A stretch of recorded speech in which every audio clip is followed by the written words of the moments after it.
Great. Hello, everyone. Good afternoon or morning or evening where you're connecting from. Welcome back to Static Research Seminar Series on Measuring Progress and Well-Being. I am Francesco Saracino, one of the organizers, your host for today's seminar. Today, we have our very own Kelsey O'Connor, who will introduce his new book on the happiness revolution in Europe.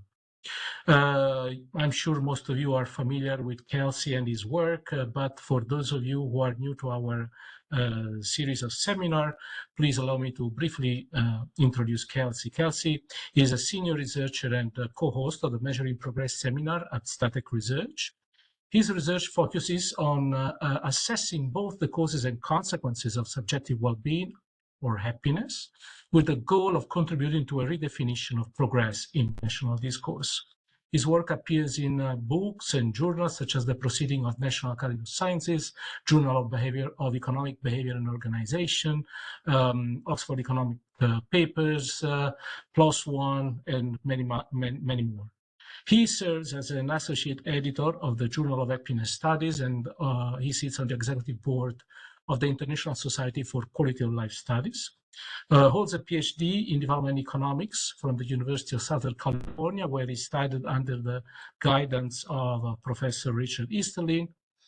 And he is also a research fellow at ESA and holds a lot of many more affiliation. Before leaving the floor to Kelsey for his presentation, I would like to inform you that we have also released the full schedule of presentations for the next for the next season until June 2025. So please check our website for more details to see our great lineup of next speakers. As a reminder, tomorrow is the last day to submit your abstracts to attend the ISCOL's annual conference that will take place in Luxembourg from the 22nd to the 25th of Luxembourg. As you know, we are co-organizing it together with ISCOL's, and we hope to see many of you at our event. We have an excellent lineup of speakers. We have great keynote speakers, and it promises to be a very interesting and stimulating event. Back to today's seminar, Kelsey will speak for around 40 minutes. Kelsey, please go ahead, unmute yourself and start sharing your slides. He informed me that he can be interrupted anytime in case you need any clarifying questions. In any case, he will stick to about 40 minutes presentation, and then we will have time for additional Q&A afterwards. At that time, please raise your virtual hands or post your questions in the chat. Please, when not talking, keep your microphones muted. As a last reminder, we are recording the event, so you will be able to find these and the past recordings on our website and YouTube channel. Now, without further ado, I leave the floor to Kelsey. Kelsey, take us away. Thank you, Francesco. Thank you, everyone, for attending. I'm particularly honored to give this presentation because I'm thinking of it as a very small tribute to Professor Easterlin. This was joint work with him, and the happiness revolution is his idea that we got to bring to life in small part in this short book. To that, we'll start with a quote from his retirement conference in 2018. He says here that cross-sections are basically history. And by that, he means cross-sectional relationships between GDP, life expectancy, and GDP and happiness, just as examples. These cross-sections should be understood as the progress of the advancement of knowledge. Western Europe led the development of the underlying sciences behind the industrial and mortality revolutions, and the diffusion throughout the world followed the same geographic pattern between these two revolutions. And this gives rise to the cross-sections that we observe today. Not necessarily that GDP caused life expectancy or GDP caused happiness, or that GDP itself, and it originally came from the Industrial Revolution. So this is one of the most controversial ideas in the book, and is based on Easterlin's previous work, which we'll get to more momentarily. So he goes on in this in his closing remarks. I'm looking for the categories we use on surveys. I think that's actually right. Yeah. If Oh, you don't sorry. mind, I thought I was on mute. no problem. So Easterlin goes on and says, what explains the increase in happiness? And he says that it's actually advances in the social sciences, not necessarily GDP, and those advances started around the beginning of the 20th century. So what we are experiencing today, and he hopes, he takes a parenthetical in the middle of this quote, is progress and the continuation of the happiness revolution. So here's the contents to some degree of the talk as well as of the book. So as I think that you all know, unfortunately, Professor Easterlin died in the December of 2024, and we have a memorial at the beginning of the book. We move into the introduction, and then the empirical work towards the middle. There's a bit at the end related to COVID-19. I'm going to spend more time on the introduction because that's really where we talk about the happiness revolution, which, as I alluded to, is the most controversial idea in the book. Some of the empirical work you'll be familiar with. It is all new, but some of it's reminiscent of what you've seen before, whereas there are a few nuggets of new insight as well there too, especially related to the trends. So the foundations of the happiness revolution. Where did Professor Easton come up with this idea? Where did it come from? So you may recall that Professor Easton, before he started happiness, he was an economic historian and demographer. So he's well placed to look at the Industrial Revolution and its impact on economies. He attributes this cause, of course, to the natural sciences, to developments there, and the marker he refers to as GDP. Then there's the demographic or the mortality revolution, and the cause there is developments in life sciences. You can think of particularly sanitation and antibiotics, and life expectancy at birth being the main marker.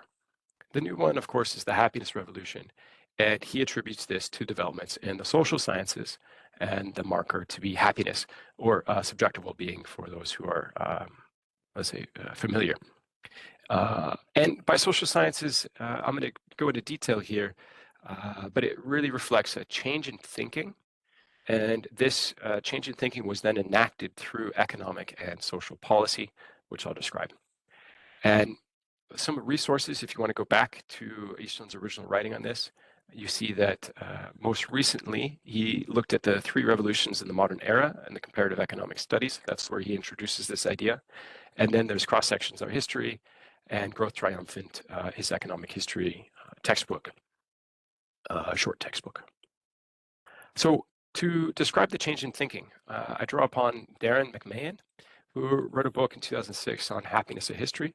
And this is just a short summary to a degree, entitled From the Paleolithic to the Present, 3 Revolutions in the Global History of Happiness. So this is a different set of revolutions identified by this Darren McMahon. First off is we have the impact of the agricultural revolution. Then we have happiness in the wisdom traditions of the axial age. This was a new term to me, axial age. So it's the period 1,000 years before the Common Era, where a lot of the world religions were developed. And we have a quote. So retaining the view that happiness was a rare exception. So this is the view coming from the agricultural revolutionary period.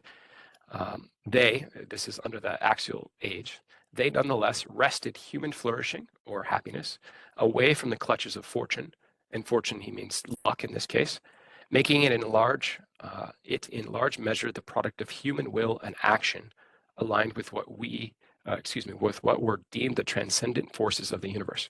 So if you can see my cursor, the product of human will and action. So this is now aligned with the transcendent forces of the universe. So this is people living in accordance essentially with the religions of the time. So you can think of it as virtuous behavior, in other words. Now, the third revolution is the revolution in human expectations, which started in the Enlightenment era of the 1700s in Europe. Here, happiness was treated as a natural endowment whose pursuit and attainment would follow from the mitigation of pain and the removal of unnatural barriers, such as injustice and false belief that stood in its way. Governments, accordingly, should work to provide the conditions in which human beings could flourish. So, and to help illustrate, so in the first one, we go, happiness is luck in the first revolutionary period. Then it becomes happiness is living in accordance with the world religions at the time. And that's up to individuals. And under the third, governments actually have a responsibility to provide happiness for their citizens. So you can understand the major change and the implications that might have. Also, this ideological system in the 19th and 20th century spread the prospect of happiness to ever wider segments of the world's population. It started in Europe and the New World and spread to the rest of the world. So this is talking about this geographic diffusion that Easton mentioned with regards to the Industrial Revolution and the Industrial Revolution and the mortality or demographic revolution. So that's the change in thinking. Now, what did we do with that? So economic policy, the goal was to promote maximum employment, control inflation, and increase economic stability. As an example, the International Labor Organization was established in 1919. Then there was the Bretton Woods Agreement in 1944. And again, these are just examples. And that set up the IMF and the World Bank, which were intended to improve economic stability around the world. There was the dual mandate, some of you are going to be very familiar with, of the US Federal Reserve. Where you may not know is where it came from. And here's a specific quote from the US Employment Act of 1946. So this is kind of tough to read as they were written in the past. So it is the policy and the responsibility of the federal government, the US federal government, to foster and promote free competitive enterprise and the general welfare, conditions under which there will be afforded useful employment for those able, willing, and seeking work, and to promote maximum employment, production, and purchasing power. So let me just focus on the last bit for a moment. Promote maximum employment, production, and purchasing power.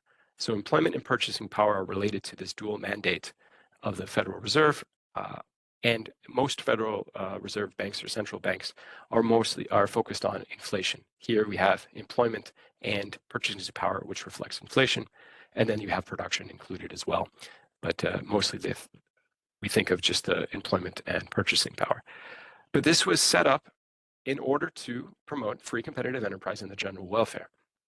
So explicit statements about the well-being, I would say, or the general welfare reflecting the well-being of populations. So that's economic policy. Let's talk about social policy. So social policy programs include, but are not limited to, income support, unsurprising, so that reflects unemployment insurance, social security, old age pensions. You also have infant and child care, elderly care, maternity and paternity leave, universal health care, and education, including early age schooling. Now, to illustrate how social policy has changed, instead of pointing to a few institutions, we can look at trends in expenditures. Here you have a figure from the OECD's How Was Life, looking at a couple of individual countries. So I think there's 8 of them here, and how social expenditures has changed over time.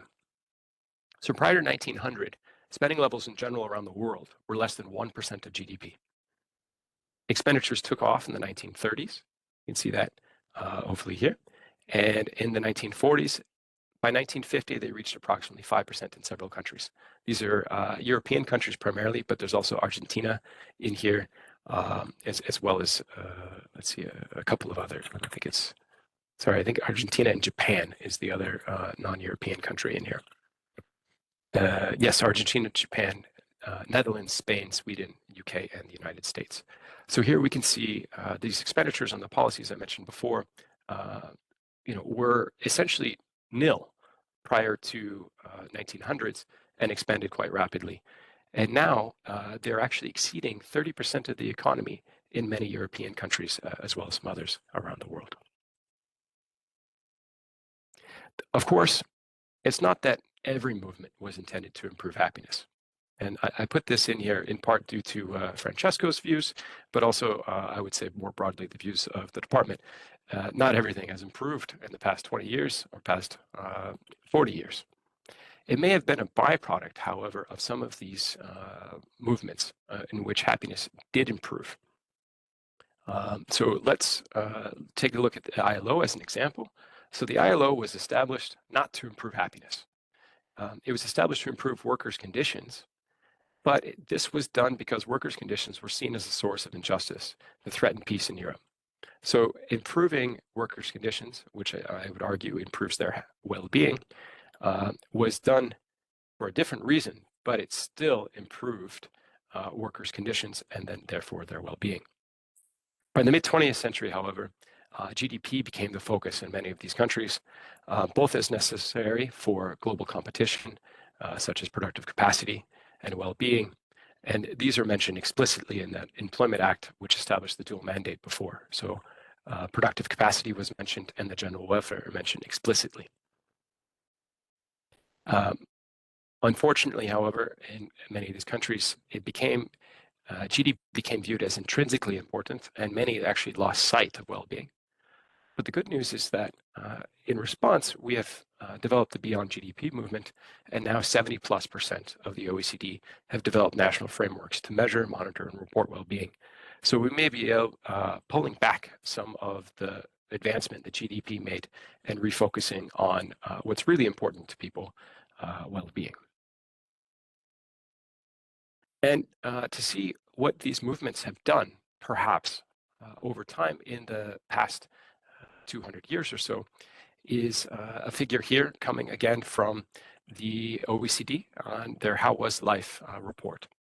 So this is a composite measure of well-being that was standardized. So you have an improvement over time in general. You can see the trend, and the improvement exceeds in the dark black line. It exceeds 0 around the period of 1950. But the most important point is not necessarily the scale. It's a standardized scale. So these are standard deviations, but that we have a general improvement over time. And as quoted in the report, progress and well-being was commonplace, and this is around the world, since the early 20th century. So we have some indications that the social and economic policy were doing their job and to improve things like workers' conditions and also well-being as a result. But what actually happened to happiness, not well-being? So the historic rise in composite well-being suggests that lives got better over the 20th century, and to a degree that happiness improved. This is suggesting that happiness improved. However, that does not necessarily imply that happiness did improve, and for the reason as follows. Happiness is subjective, and it depends on both observed living conditions, such as GDP and life expectancy, but also on the internal scale by which people evaluate those conditions. People's feelings about a particular circumstance depends upon their internal reference levels, and those are set by both past experiences and other people. So today we expect to live at least 80 years, whereas 50 years ago that would have been 60 years ago. Oh, and it also varies across country. In different countries, you would have expected to live longer, and that expectation affects how we feel about those circumstances. So here's an example, which I enjoy because this is how Eastern used to open his presentations. So I've got the bull, the bone, the big yard. I know I should be happy, but nonetheless, this talk does not. And with that, we'll move into the empirical portion of the book, of the presentation. But I can take a moment here and answer any questions if anybody has them. Because as I mentioned, the foundation, or rather the happiness revolution, is the most controversial part of the presentation of the book. The rest of it is going to look at how happiness has changed over time and how it's distributed across people within Europe. Hi, Kelsey. Can I ask you just a very naive question? Sure. Is this concept of happiness somehow related to the concept of utility, which is used in some other theories in economics? So, like, I mean, if a consumer is getting more utilities out of transportation of something, then the consumer is happier. Yep. Is this concept exist here? Thanks. It's a good question. So I would say there's disagreement about whether or not it is utility, but there is agreement that it reflects utility. And there's a quote from Gary Becker, the famous Gary Becker, that people's decision utility is the same as people's, let's say, perspective happiness. So people try to maximize happiness in the same way in which they try to maximize utility.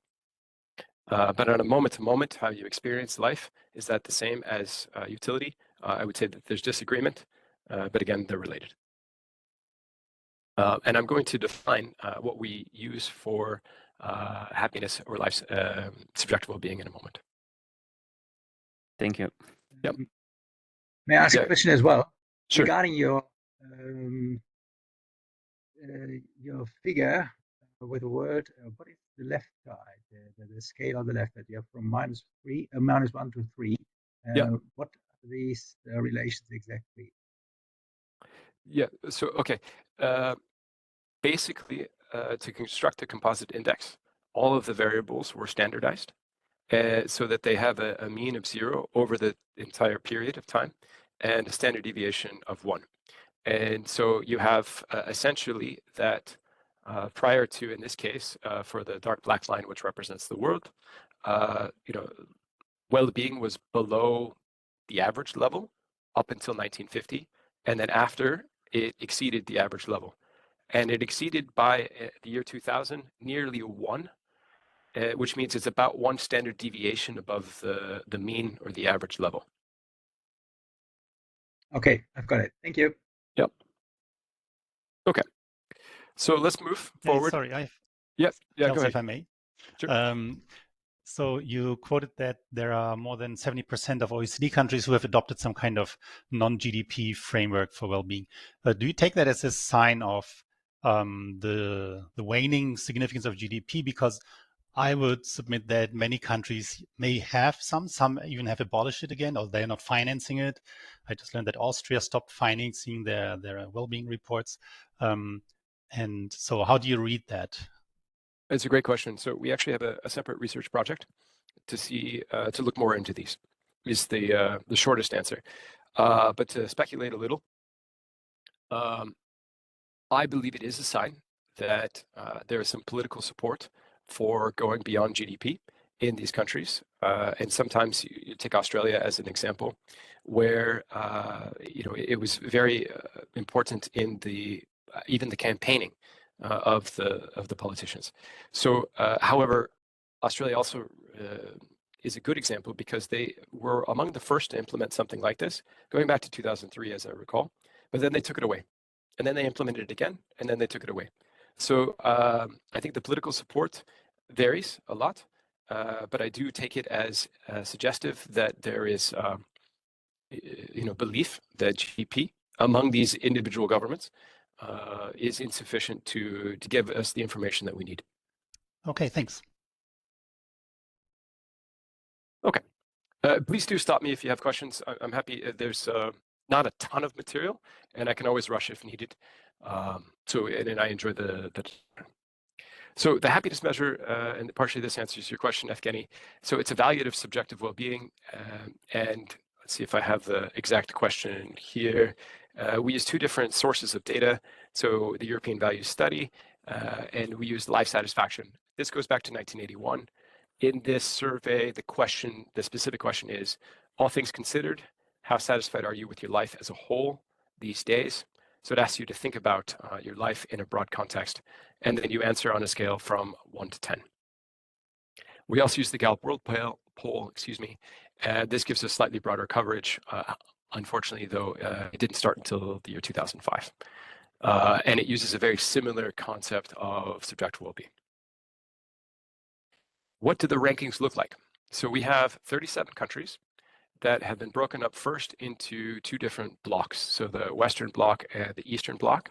And you can see in the parentheses there at the top, the Western bloc has an average level of, this is the Cantrell ladder, or just think of it as happiness though, of 6.94. And then the Eastern bloc has about 1.3 points lower at 5.61. And then we break it up into 5 different groups Northern Europe, Western Europe, Southern Europe as part of the Western Bloc, and then the Central and Eastern European countries, and then Eastern Europe, former Soviet Union. Here are the individual countries, and you can see just a general trend. It's almost diagonal, moving from the top left down to the bottom right, where you have Northern European countries in the top left scoring the highest in happiness scores. So Finland's at this time, this is on average over 2016 to 2019, had a score of about 7.77. And Ukraine at the time had the lowest. This was 2016 to 19, so it was before the recent invasion, but after Crimea. And somewhat surprising to me is Southern Europe, somewhat spanning such a large range here, from 5.5 to, it's almost a 1 point difference there between Greece and Spain in a small set of countries. Now, a big part, if you know Eastland's work, is on the trends. And so that's one of our major contributions, is to look at the trends over this long period from 1980 to 2017-18. You can see here that there is most dramatic is the shift in Eastern Bloc countries. This is really just two countries, though. This is Hungary and the Tambov Oblast of Russia, which, but then you notice that they're actually quite happy in the 1980s. They took a dramatic decline, not surprising, into after the collapse into 2000, but then have recovered quite a lot since then. Southern Europe increased over this time period by a fair amount. Western Europe also increased in happiness, whereas Northern Europe declined somewhat. Now, this is based in part on, or based on a fairly small number of countries, admittedly. You can see here each of the countries excluding the Eastern European ones. So there's only 10, mostly Western European, or really all Western European countries, for which we have this long span of happiness data, but also all of the control variables, which I'm going to get to momentarily. But for the moment, I want you to just notice there is a large change in happiness across these countries. So Spain had almost a full point, a rise in happiness. Italy, above a half a point on this 1 to 10 scale. And Sweden, on the other hand, had a fairly large decline. So part of our goal is to understand what caused these changes. These are notable long-term changes. So for anybody who says that happiness doesn't change over time, all that they have to do is to look at this figure to see that that is not the case. So the driving forces. Here we have our control variables. So we have our you can see across the bottom, I hope, there are 10 countries that I showed you before. And then we have these control variables that we're going to try to use one at a time to explain the trend. So generosity here reflects the generosity of the welfare state. The next one is social expenditures. So social expenditures represents the expenditures on the welfare state. But unfortunately, it can relate to things like just a change in unemployment and not a change in policy. Whereas the generosity is actually constructed by a political scientist who diligently went into the law to come up with measures for sickness, pension, and unemployment benefits separately. GDP per capita, unemployment, inflation, income inequality is reflected by the Gini, life expectancy at birth, and this is social trust coming from the European Values Study data. Here you can see the variables all brought in one at a time, and you can look just for the stars. And I just see that there's a question. Thanks, Francesco, for responding. Generosity is statistically significant, positive. So the more generous the welfare state, the happier people are over time. And inflation is negative and similar magnitude. Income inequality, negative, so more unequal societies, less happiness. Life expectancy, positive. And just to understand the magnitude here for the generosity, this is a meaningful magnitude. So say we had a 10% increase in generosity, it's on a 0 to a 10 percentage point. It's on a 0 to 100 scale. We would have about a half a point increase in life satisfaction. So this generosity change could be, for example, what caused the change in Spain. I'm speculating there, but there are some details in the book. To test the robustness of this, I know many of you will say, all right, 10 observations is not very meaningful. And in general, I agree with you. But it's therefore that much more of a surprise that we actually do find some significant correlations because it's, there's not a lot of statistical power here. So to add a little bit of robustness, we take the same variables in levels and we use a fixed effect regression. So notice now that the observations are 49. So that's almost 5 observations per country, per 10 countries. Now you see somewhat similar relationships. The generosity relationship is a little bit smaller, but still statistically significant. And income inequality, still statistically significant and negative. Unfortunately, however, all of the rest of the explanation, those explanatory variables go to nil. So the only robust variables we have explaining the change over time in these 10 countries are generosity and income inequality.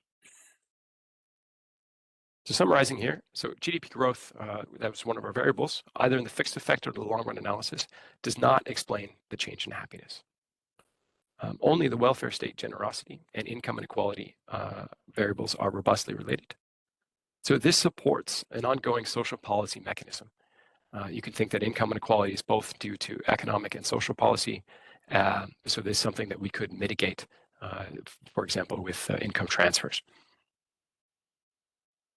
So extending the social safety net lastingly increases happiness based on the evidence that we have, while a retraction in the safety net reduces happiness. And this is part of why we saw the decline in some of those Northern European countries because they were reducing the social safety net over this period of time from 1980 to 2017. And Eastland really likes, some of you will know, the Hadley-Cantrell book from 1965, where they found that using open-ended questions, that people are most concerned about their economic situation, family circumstances, and health. When responding open-endedly to surveys, they say that these are the things they're most worried about. And each of them, as you can see, are all supported by the social safety net. So income support goes for the economic situation and jobs. Family circumstances are covered partially by health, but also child and elderly care. Health is universal health care. So these policies are directly supportive of the things that people care about most, and why they seemingly why they contribute to happiness over time. So this result here is another one of the major contributions in the book. We've also separately published it. So again, if you have any questions, please feel free to stop me, and we'll move on otherwise. Also, this hasn't been done that I've seen elsewhere. I took a quick look at joining the EU. Did this have an impact on people's happiness? Obviously, we covered a time period here in which many countries joined. So I break it into 3 different groups. So we have the countries that joined the EU over this period. We have the countries that were already in the EU before we have happiness measures.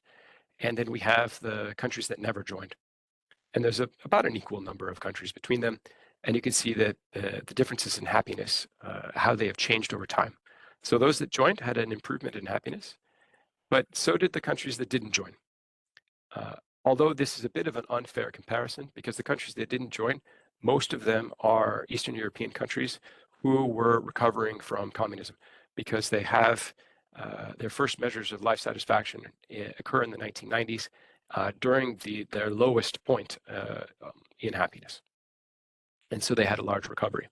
If we were to compare just Western European countries that did not transition, the numbers are more similar between joining the EU and not joining the EU.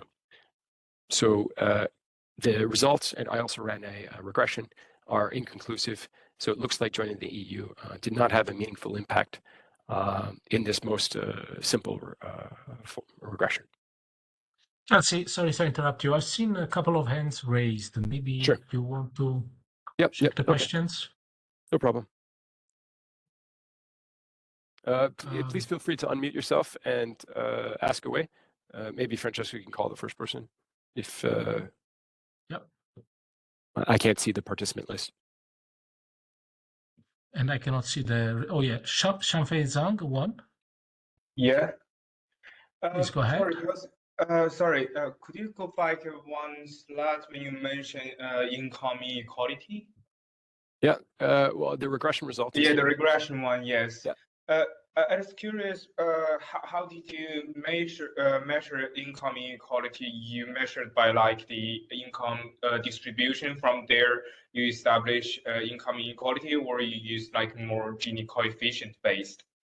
Yeah, I have to admit that inequality is not my area of expertise. I just use the Gini coefficient, and it's from the Standard Worldwide Income Inequality Database, as I recall. So it's after government transfers, income inequality. Is this standardized from the Harvard one, the income inequality database, you mean? It's the Standardized World the Income Inequality Database standardized, from yeah. SOLT is the last name.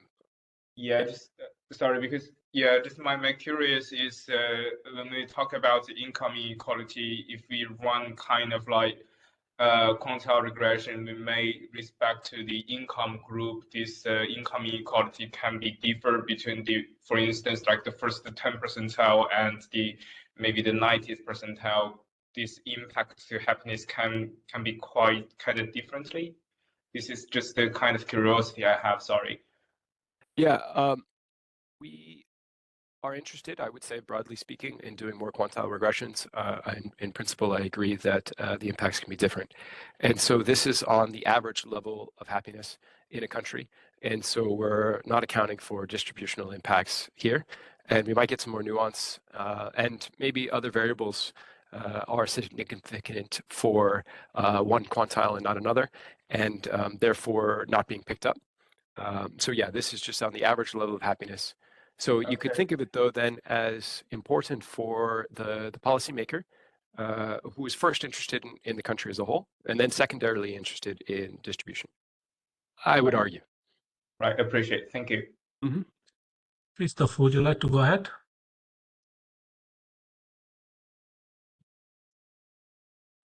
You're muted. I forgot to put it away. Sorry, it's for the last time. Sorry. Okay, sorry. Evgeny. A question about the Eastern European post-communism countries. Basically, I feel like in the DNA of the people living there, they were taught not to manifest that they were happy to some extent. Like they were taught to show that they are like all others, even if they felt kind of better in some extent.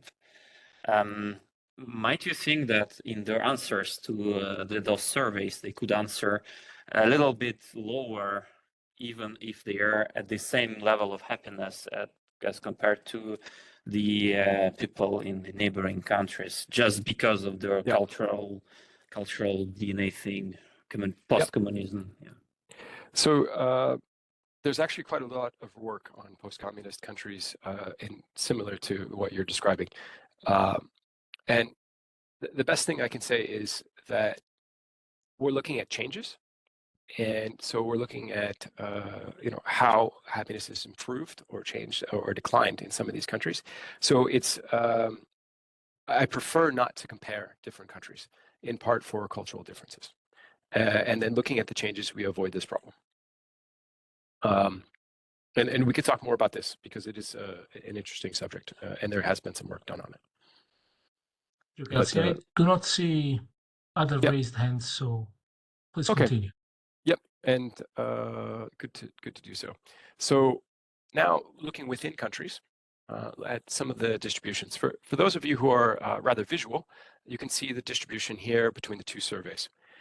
There's a bit of a lump in the middle with this the solid dark line, and there is a tendency for people to respond in the middle, but you do have more of a normal distribution otherwise, which is a bit truncated on the right here. So there is more people in the right-hand side of the scale. We're not going to focus much on this, but we do. But I thought you might want to see it, and it is covered briefly in the book. So let's look at some of the results then about income inequality and based on that scale. and some of the other demographic results as well. So first off, sorry, Kelsey, just clarification. The previous figures, you're showing the distribution of the life evaluation in Gallup and life satisfaction, I imagine. Yep. Is that right? Mm-hmm. So they're different. So it's also, I can point out that the Gallup data start at 0 instead of 10. The EVS, WVS starts at 1. And so there are some differences across the two. But mostly I'm just trying to give people a little bit of a feel in this case. There's not too much to it's say. Interesting. Sorry to interrupt you. It's just because one is asked with the ladder, to asking to imagine the ladder, and the other is instead the typical, tell us how is life on 1 to 10 scale. And it's interesting that the 1 to 10 scale is showing kind of a progression, while the ladder is more like a reverse U shape. It's more steep That's at the end. I think part of it is the bias towards the middle. So I think the 4 and the 6 are both underreported in the Gallup data, especially. Please continue, sorry. No problem. So inequality. So not that much has been done on happiness inequality, but you can see it here. So we have the set of countries broken up into their groups. And in general, across these countries, the correlation, is not too surprising, is very close. So countries that are happier also have lower levels of inequality. And part of that is the bias in that scale, which I just showed you. So the happiness Gini is only one way to measure inequality here. And our colleague Jan Delhi has a better approach, but they do most of the time reveal somewhat similar. So if you improve the happiness in a country, it's also likely that you can have lower inequality. And what I have highlighted here is just the Northern Europeans have the highest happiness, and the lowest inequality, and lower happiness and lower inequality. So unfortunately, Evgeny, this does partially get to that comparison across countries, but mostly I want to point out the correlation between inequality and happiness, not to compare different countries' levels of mean happiness. And then we can move forward to how does happiness inequality change over time? So happiness inequality has declined, and it is correlated. The declines are also correlated with the change in happiness. So in our set of countries here, we have just the 12 for which we have this longer time period of data from 1980s to 2017. We see that happiness has increased on average, and that the inequality has declined. And this varies across countries, as you can see, but they're highly correlated, also at 0.9, very, very highly correlated.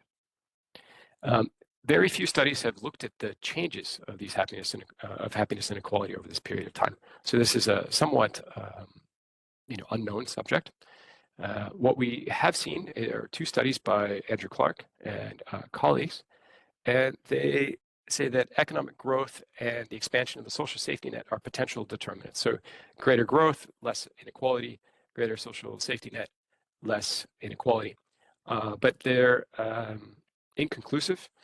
So they're just pointing to them as potential mechanisms. And in our own work here, we also test these mechanisms, and we find that neither trend, so economic, so the trend in GDP, nor the trend in generosity, affects the happiness Gini in a statistically significant way. We also looked at just income inequality, so the standard income Gini, and found that that's not correlated either. So in our case, we are unable to explain this change in happiness inequality. But thankfully, it declined over time. What many of you, of course, will be familiar with is that at a point in time, richer people are happier than poorer. This is not a contradiction to the Easterlin paradox, because this is about individuals, and this is the cross-section. To show you here, we have it broken out by quartiles, and for Europe as a whole, we have the top quartile are more than a point happier than the bottom quartile. What may be interesting is the differences across countries. So this is most pronounced, this difference, in Southern Europe, where you have the difference between the 2 quartiles, the top and bottom, at about 1.3, and at the bottom, in Central and Eastern European countries, it's also about a 1.3 difference. Whereas you go to Northern Europe, it's more like 0.6. So this is something that could be further explained in future research. This is somewhat interesting. So if you look in general, men and women are about equally happy, but it's not the case throughout the life cycle. So in the beginning, women are happier than men, not by a lot, but in general. But this reverses over time, whereas men become happier in later ages than women. And this is partially explained for a couple of characteristics. So at young ages, women are more likely to be partnered, and cohabitation is positively related to happiness. Older men are more likely to be partnered than older women, and part of that is because, unfortunately, a lot of older women are widowed because men die at earlier ages. That also reflects or suggests that there may be a survivorship bias. So happier people tend to live longer, and so the men who are in the sample are selectively going to be happier over time, over age. Men also benefit more from retiring from the labor force, especially in these older time periods, especially let's say the 1980s, when men were more likely to be in the labor force and retire. So it's not the case. The difference between happiness, the happiness differences between men and women vary over the age, and you shouldn't look at it just on average. On average, happiness declines with age and is higher among younger cohorts, but the patterns differ quite a lot across the Eastern and Western blocs. And this is the result for Alan Piper. So this is on average in Europe. We see this is a regression where we control for these age categories, and then we control for the generations as specified here. We also have country and wave dummies, as this is the individual data. And you see that older ages are sequentially less happy. But that's on average. Now, if you look at it in the Western bloc and the Eastern bloc, let's go to the Eastern bloc first, you see the same pattern. And it's quite dramatic. So the population who are 75 plus are basically a point less happy than the population 18 to 24. But in the Western bloc, you see the more typical decline from 18 into middle age. And the middle age are the least happy. And then afterwards, they are indifferent from the 18 to 24. So they climb back up from the middle age. So this is that U-shape that is often referenced in the literature, but it seems to only apply in the Western Bloc countries. It does not apply in the Eastern Bloc countries. And much of the research historically has been on the Western Bloc. Now, if you look at the generations, you see also a few differences here, but it's mostly driven again by the Eastern Bloc, where the younger generations are happier than the older ones. What's most fun for me here is to pick on my generation, the millennials. We are actually quite a bit happier than the reference category of the baby boomers. So at the same age, I'm supposed to be happier than my parents, even though millennials tend to like to complain.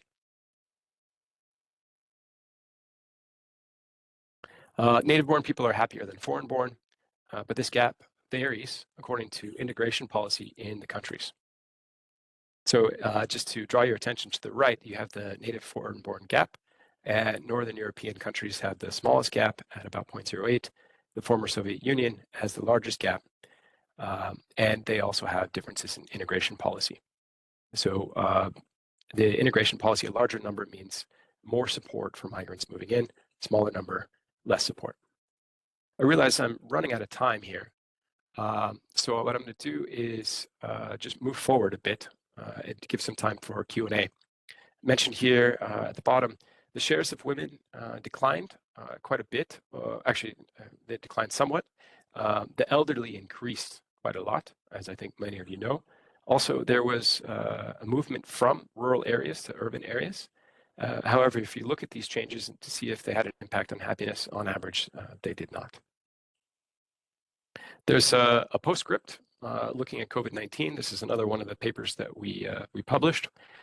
Here you have the daily new deaths on the left. So this is a major change, right, from what we were talking about before, just to try to bring our results up to date. And the gray lines represent survey times from the Eurobarometer. And you see nicely, we have as an example here, one survey that occurred in the middle of the wave, and another survey that occurred basically at the bottom. So this gives us an opportunity to see how the change in the death rate affected the change in happiness. Let me just point to this figure. So if you look at maybe actually the former Soviet Union is the most dramatic. We have here an increase. So in this case, it's a decrease in the severity of the pandemic. And here it goes to a positive number. It's an increase in the death rate. And when you have basically a decrease in death rate, you have an increase in happiness. When you have an increase in the death rate, you have a decrease in happiness. So it's a nice pattern here. So in general, when the pandemic surged, life satisfaction declined. However, when the pandemic subsided, life satisfaction increased. And so this illustrates that it's rather important to get this fairly regular measurement of happiness to understand what's actually happening to people, because we are adjusting relatively quickly. And the impact was fairly meaningful during this period of time, but I'll skip this calculation and go to the conclusion. So the Enlightenment era in Europe experienced a change in thinking, in which it became viewed that people had the right to happiness. Through new economic and social policies, well-being likely increased during the 19th and 20th centuries. I say likely, you know, the composite indicator is imperfect, but some of the best information we have. By the mid-20th century, GDP became central to many governments' decision-making, which did not help, as GDP growth alone does not necessarily increase happiness.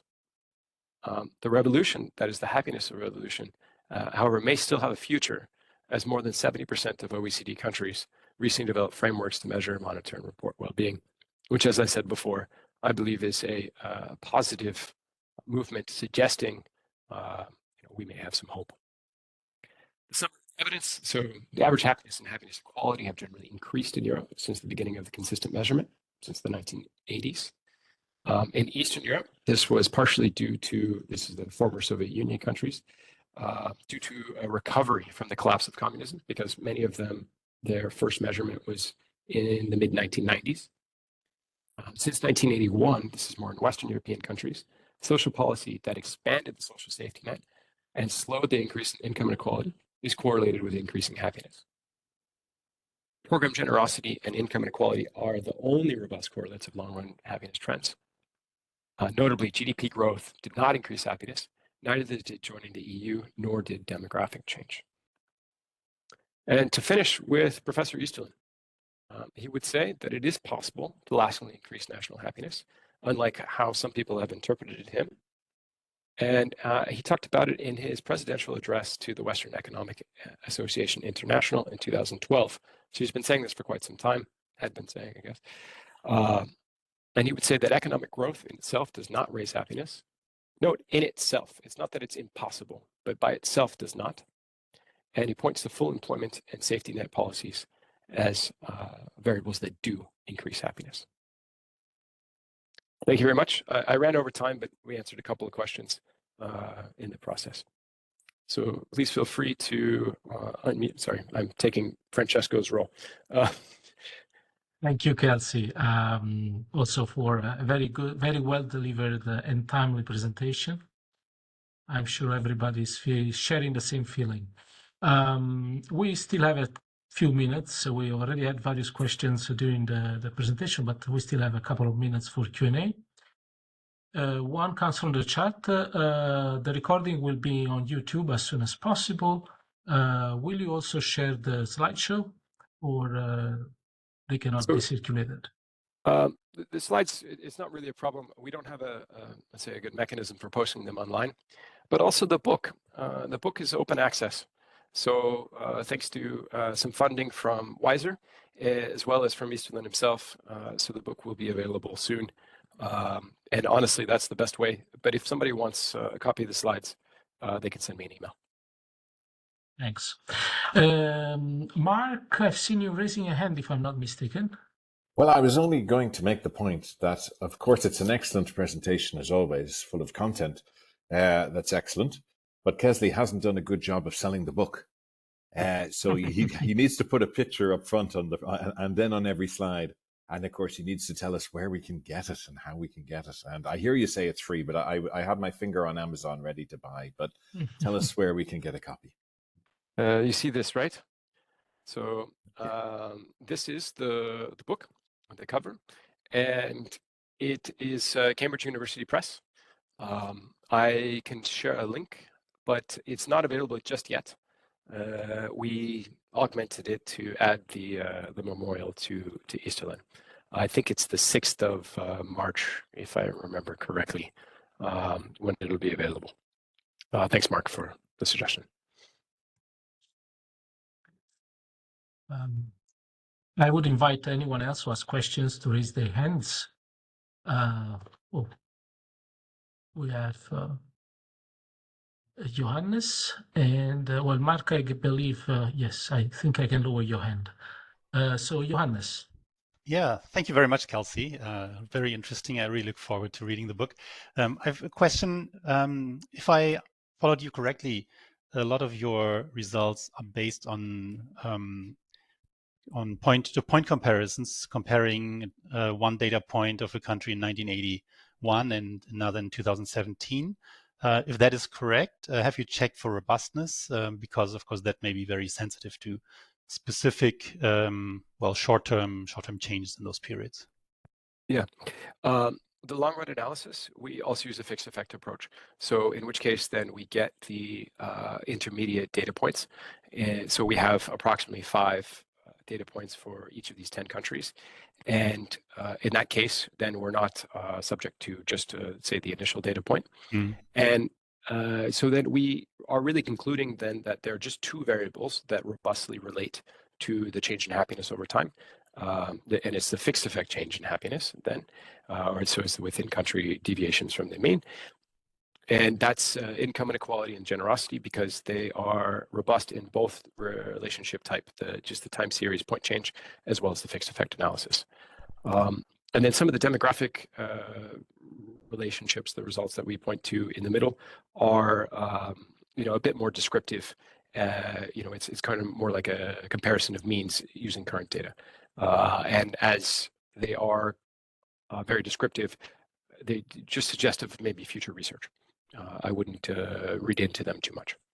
Okay. There's a lot to be explained. Yeah. Thanks. Okay, thanks.